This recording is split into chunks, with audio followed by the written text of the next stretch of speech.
साथियों नमस्कार। आज बात करते हैं हम all India research scholar association के बारे में, इसका फाउंडेशन, इसके बारे में ये क्यों बना, क्या इसकी जरूरत पड़ी।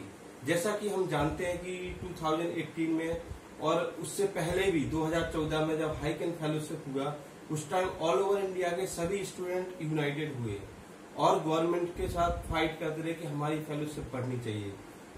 उस टाइम भी कुछ लोगों ने मिलकर एक ग्रुप बनाया था, पर वो ग्रुप कुछ समय तक रहा, फिर इसके बाद खत्म हो गया।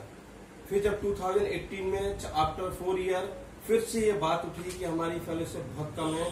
जितनी ऑल ओवर इंडिया में जितने भी स्कॉलर पीएचडी कर रहे हैं और जेआरएफ, एसआरएफ, सब तरीके की जो रिसर्च में इन्वॉल्व है, वो कहीं ना कहीं अपना योगदान देश के लिए देते हैं, लेकिन इसको गवर्नमेंट की तरफ से ना कोई ऐसा सपोर्ट मिलता है, ना कोई ऐसा बहुत ही तरीके से ये रिसर्च का इंफ्रास्ट्रक्चर तैयार किया जाता है। अभी तक तो हमें समझ नहीं आया कि आखिर गवर्नमेंट रिसर्च के लिए कर क्या रही है। तो जब बात आती है फेलोशिप की, तो फेलोशिप के लिए स्कॉलर्स को सड़कों पर उतरना पड़ता है। तो इसी प्रकार से 2018 में भी हमारे देश के रिसर्च स्कॉलर सड़कों पर उतरे। उस समय जब मिनिस्टर और जो हमारे प्रिंसिपल साइंटिफिक एडवाइजर है, उनसे जब मिलने गए, जगह जगह से लोग आए और एक रिप्रेजेंटेटिव के फॉर्म में जब स्टूडेंट मिलने गए, स्कॉलर मिलने गए, तो एक एसोसिएशन का फॉर्मेशन हुआ। क्योंकि सब जगह स्टूडेंट यूनियन बॉडी है, सब जगह लोग अपने स्तर से प्रयास कर रहे थे, मगर जब एक प्लेटफॉर्म बना तो उसका नाम निकल गया all India research scholar association. तब से लेकर अभी तक उसी में सब लोग काम कर रहे हैं, मिलके काम कर रहे हैं। तो मैं चाहता हूं कि इस एसोसिएशन को इतना मजबूत बनाया जाए, स्ट्रांग बनाया जाए।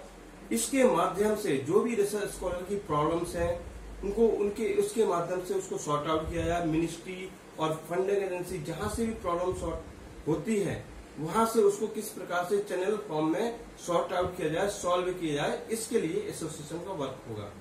दूसरी बात, रिसर्च, देश में रिसर्च बहुत लोग कर रहे हैं। हर साल रिसर्च स्कॉलर बढ़ते जा रहे हैं। Day and day out scholars are increasing in the various eminent institute and university. But हमारी गवर्नमेंट, सरकार क्या देख रही है इनको लेकर, रिसर्च स्कॉलर को लेकर। इवन आईआईटी, एम्स, बहुत बड़े बड़े संस्थान हैं जो हर जगह, कोई मेडिकल फील्ड में, कोई एग्रीकल्चर फील्ड में, कोई बायोमेडिकल फील्ड में, कोई टेक्नोलॉजी फील्ड में, हर फील्ड में ग्रेट माइंड काम कर रहे हैं। ऐसा मानना है कि हमारे देश में रिसर्च को लेकर लोग बहुत ही क्यूरियस हैं कि रिसर्च में कैसे इनोवेशन किया जाए, इन्वेंशन किया जाए, डिस्कवरी की जाए। लेकिन उसी के चलते तहत स्कॉलर्स को कहीं ना कहीं निराश होना पड़ता है, क्योंकि वो देखते हैं कि देश में ना कोई ऐसा माहौल है, ना कोई इस प्रकार का एनवायरनमेंट है। इवन जिस संस्थान में, जिस लैब में वो काम करता है, वहां पे वो हेल्दी प्रॉस्पेरियस एनवायरनमेंट मिलता है, नहीं मिलता है। ये बहुत सारी समस्या देखने में आती है। जब ये समस्या देखने में आती है तो स्कॉलर को सोचना, पढ़ना पड़ता है, सोचने में मजबूर हो जाता है। कभी वो थीसिस लिखने में, कभी वो पेपर लिखने में, कभी कुछ एक्सपेरिमेंट करने में कहीं ना कहीं उसे असावधानी और कहीं ना कहीं एक इनसिक्योरिटी नजर आती है कि कहीं उसकी पीएचडी होगी कि नहीं होगी, उसको डिग्री मिलेगी नहीं मिलेगी। ये किसके कारण आती? ये अकॉर्डिंग टू एनवायरमेंट। तो उस एनवायरमेंट को सही करना किसकी जिम्मेदारी होगी, ये हमें सोचना होगा और इस सरकार को इसके लिए कदम उठाने पड़ेंगे। तभी देश में रिसर्च और साइंस का सही ढंग से, सही रूप से इसका एक एनवायरमेंट तैयार हो पाएगा। तो साथियों, मेरा यही सभी से निवेदन है कि हमें इस बात को लेकर हमें काम करना पड़ेगा। इसका कैसा इंफ्रास्ट्रक्चर होना चाहिए, इसमें पॉलिसी जो मेकर है उनके माइंड में क्या माइंड सेटअप है, उसको हमें देखना होगा और अपनी बात को आगे तक पहुंचाना होगा।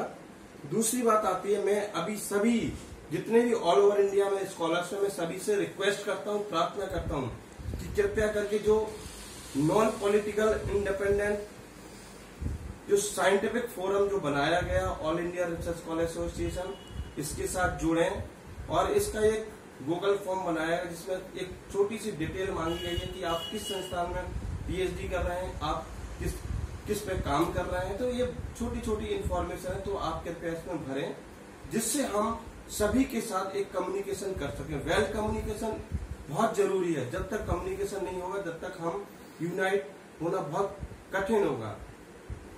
दूसरी बात आती है कि हमारे स्कॉलर्स जब भी देश में कोई प्रॉब्लम्स आती हैं, कोई क्राइसिस आती है, तो उसमें भी हमेशा हमारा सबका योगदान करते हैं, सब जगह योगदान करते हैं। अभी भी हमारे कुछ लोग हैं जो गुवाहाटी में, वेस्ट बंगाल में, ऐसे आंध्रा में जो रिसर्च स्कॉलर हैं, वो भी जो अभी कोविड-19 की महामारी और क्राइसिस आई है, इस क्राइसिस में भी वो कहीं ना कहीं अपना योगदान दे रहे हैं। चाहे वो माइग्रेंट पीपल हो, चाहे वो पुअर पीपल हो, कहीं ना कहीं अपना किसी भी तरीके से योगदान दे रहे हैं। तो साथियों, स्कॉलर्स हर जगह कहीं ना कहीं अपना योगदान दे रहा है देश के लिए।